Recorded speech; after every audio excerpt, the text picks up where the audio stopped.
Vamos a abordar el tema que nos ha traído aquí, que es la sabiduría oculta del Bosco, aunque podría ser también la filosofía oculta del Bosco, ¿no? Que por ese nombre, filosofía oculta, se conocía la alquimia y todas las ciencias no consideradas ortodoxas en su tiempo, ¿no? Yo me he traído este libro, que os recomiendo a todos, que es también lo tiene Fernando, que es el que va a título de los encuentros, el de la filosofía perenne. Yo creo que es una de las Biblias de nuestro tiempo, tal y como lo interpreto yo. Cayó en mis manos hace muchos años y lo empecé a leer, pero no era el momento, y lo dejé pues sobre la página 100, no pude ir más allá. Pero hace cosa de unos meses volvió a caer en mis manos y es que desde entonces no lo puedo soltar. Pero por ir directamente a lo que nos ocupa, os voy a leer un par de citas que conviene tener muy presentes, es como se ve en el libro, ¿no?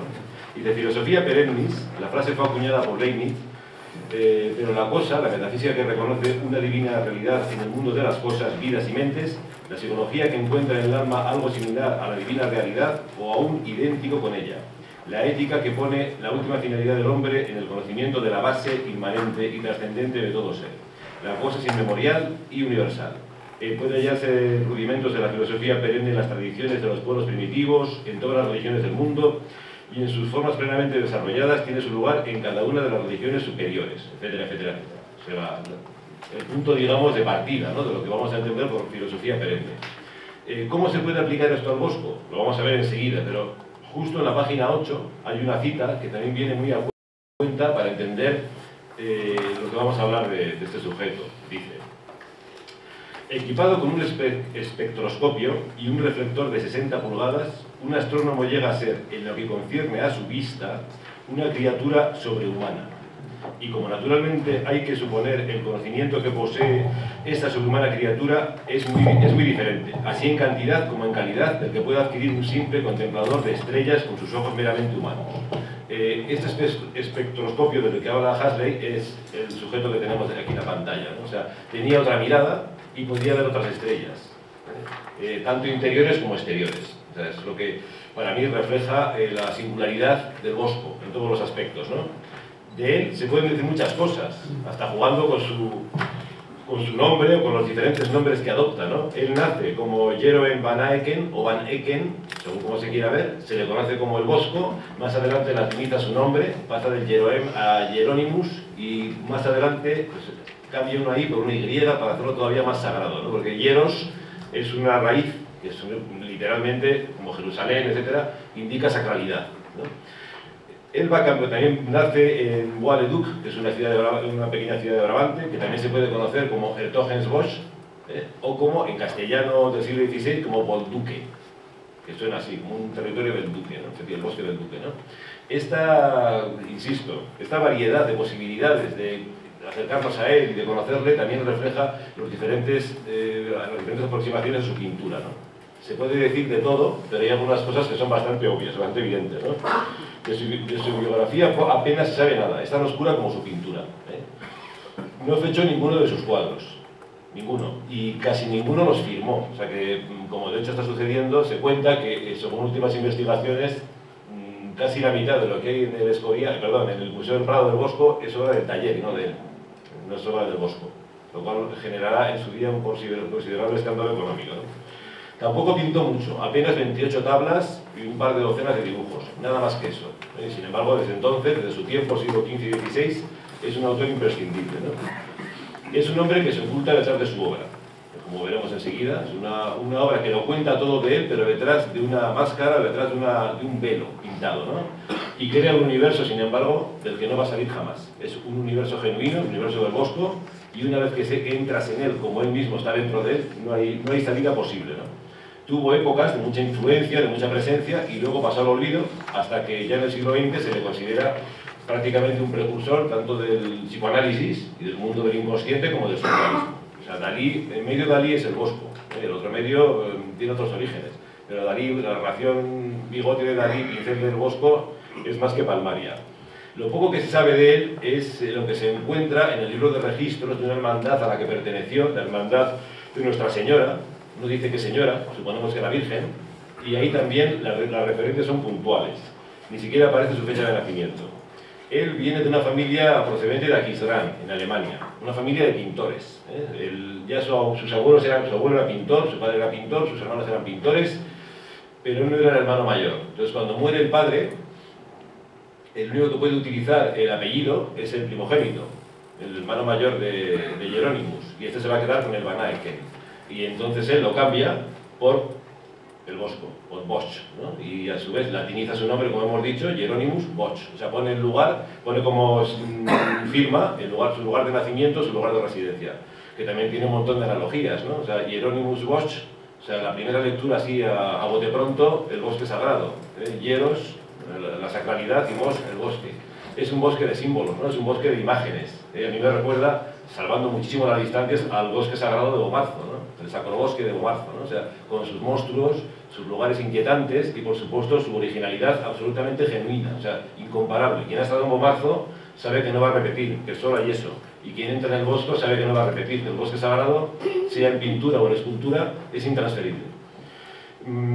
Él tiene influencia, sin embargo, de la pintura alemana de su tiempo. Tú eres muy conocido, ¿no? Son Gauer, Grünewald, Durero, son influencias que se advierten, pero de una manera muy peculiar, porque no le contagian más que como un imaginario evanescente que lo va a traducir a su manera. De hecho, la pintura del Bosco no se parece a ninguna de las de sus contemporáneos más inmediatos, ¿no? O sea, quien poner en la mente lienzos o tablas de los hermanos Van Eyck, de Van der Weyden, no digamos ya de Leonardo, que tiene que ver con el Bosco, absolutamente nada.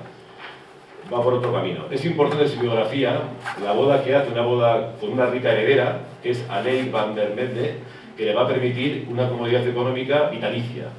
¿Esto en qué se traduce? En que no va a depender de los encargos para vivir, que puede pintar lo que le dé la gana. Y sin embargo fue un pintor enormemente solicitado y cotizado. O sea, a pesar de que él tenía un buen pasar, o un más que buen pasar, era también cosa muy contradictoria. Si tenemos en cuenta lo que está pintando, era un pintor idolatrado en las principales cortes europeas, singularmente la del amo del mundo. Aquí, en el Escorial, ¿no? Felipe II, ya lo entraremos en ello, el ultracatólico y ultramontano Felipe II recibe al Greco, pintor de santos, santero le llaman al Greco, Madonieri le llaman al Greco, y lo manda de vuelta casi a Creta. Se queda en Toledo porque no le da para más, no le interesa al Greco. Pero él está fascinado, el emperador, bueno, el rey, no fue emperador, con la pintura de demonios, pintura de diablos del Bosco. Le fascina. De hecho, le debemos a Felipe II el hecho de que aquí en Madrid y en el Escorial encontremos el mayor acopio, uno de los mayores acopios de obras del Greco de toda Europa. Y singularmente los más importantes, los Jardín de las Delicias y otras, ¿no? Gracias a su admirada y adorada esposa, entra en la ilustre hermandad de Nuestra Señora, como hemos dicho.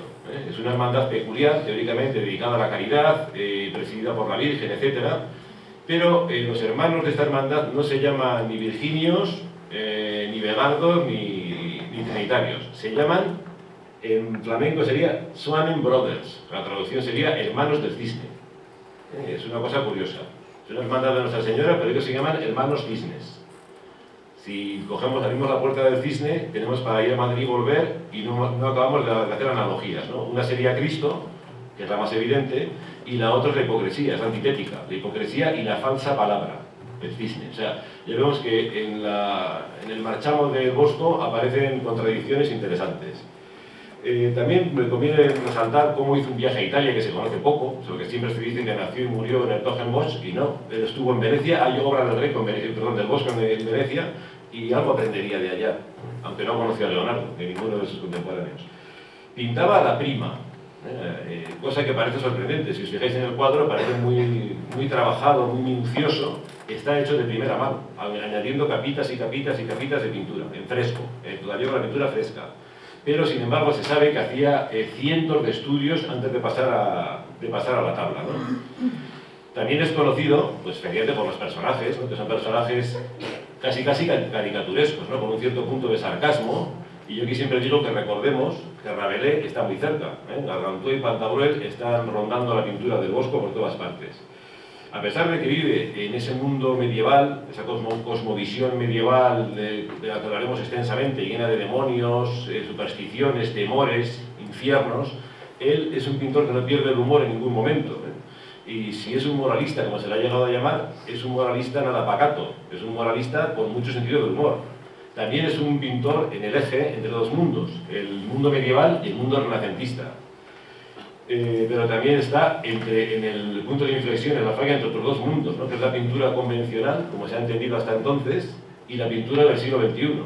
que ni se puede imaginar. O sea, él está muy lejos, está en el corazón de su mundo y muy lejos de él, en otros mundos, ¿no?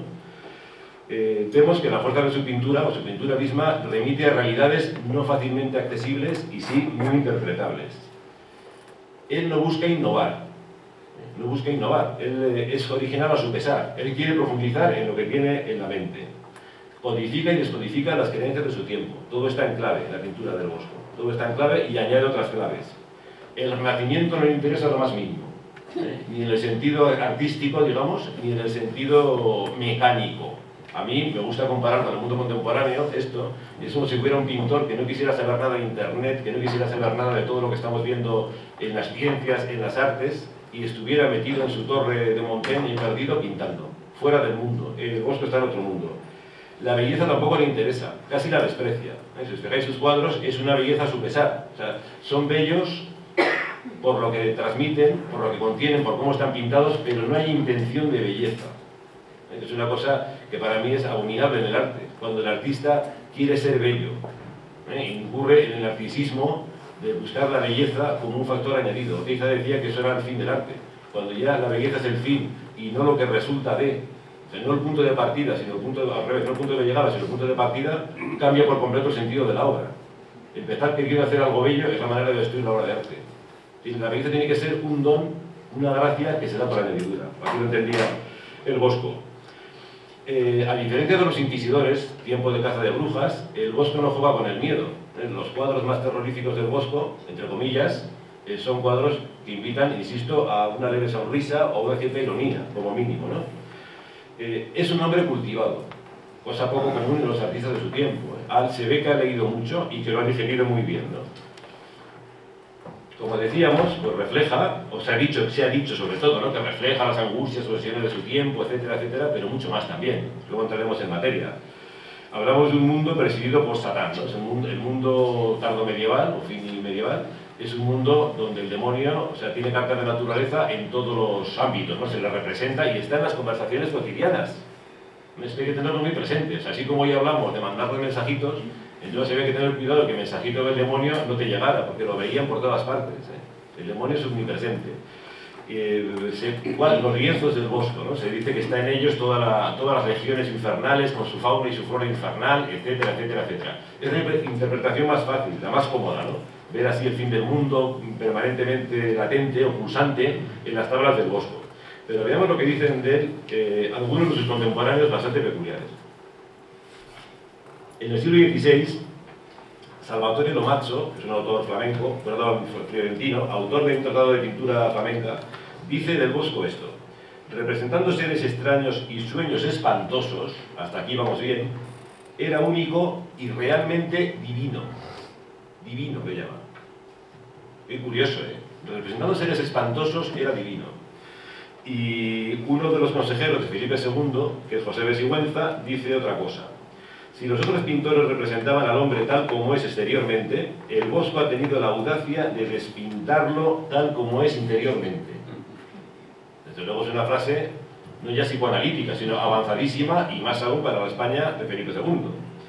¿Qué hay detrás de todo esto? Volvemos a la época del Bosco. Ya hemos comentado un mundo todavía medieval que empieza a ver el amanecer del Renacimiento, guerras de religión, otro tipo de conflictos y dos figuras eminentes. Por un lado, en la zona del Bosco, Lutero, con su interpretación de la salvación solamente por las obras, por la fe y la gracia, y por otra parte Erasmo y su interpretación del libre albedrío.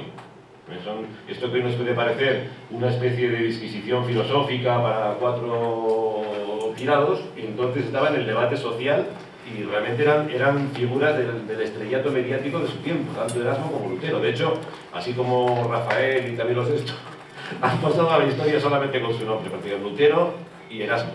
Dices Erasmo y sabes a quién nos referimos, dices Lutero y por supuesto, insisto, César, ¿no? O sea, Lutero, hay millones de Luteros, pero solo ha quedado uno, que es este.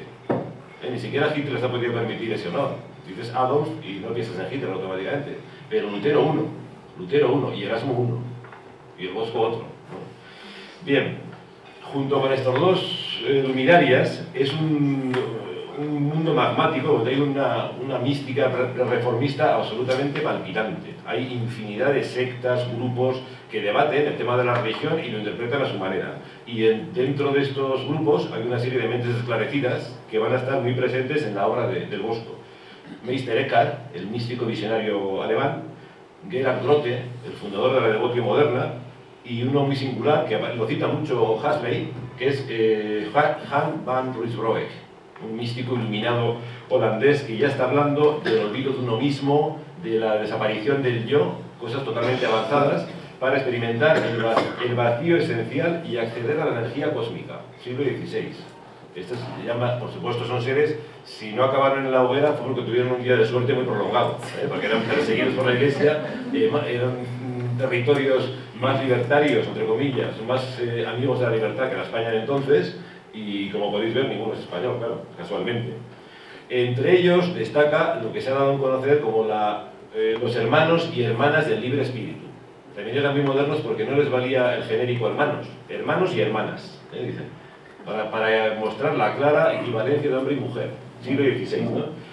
Estos son comunidades místicas unidas por el amor. Dicen que el amor, conducido por la sabiduría, conduce a la perfección divina.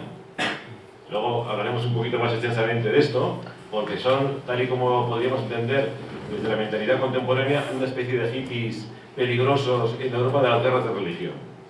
Se ha dicho que el Jardín de las Delicias podría ser una representación de ciertas prácticas de esta hermandad, prácticas todas ellas heréticas. Luego las diseccionaremos ahora mismo. Este movimiento surge en Alemania, en la cuenca del Rin, sube hasta los Países Bajos y crece como la pólvora. Se basan en algunos preceptos de los adamitas alejandrinos, son los que están propugnando una vuelta a Adán, casi la divinización de Adán, y se hacen llamar del Espíritu Santo porque creen que han sido lavados de todo pecado por la mediación del Espíritu Santo. Las mujeres y los hombres pesaban igual en la secta, tanto valían unos como otros, cosa que hoy en día nos parece de lo más normal del mundo, entonces en absoluto, y reclutaban muchos devotos de órdenes paralelas, también tirando heterodoxas, como las beguinas, los vegardos, los terciarios, etc. Asumen parte de la doctrina cátara, cosa que es interesante, porque siempre se nos cuenta que desaparecieron en el siglo XII-XIII, pero estamos hablando del XVI, y los hermanos del libre espíritu, así como los cátaros, condenan la materia, rechazan el matrimonio y la procreación, son estrictamente vegetarianos y tal vez practican ritos orgiásticos, igual que los cátaros. A su vez, identifican, luego lo veremos, que es interesante tenerlo en cuenta, a Adán con Cristo.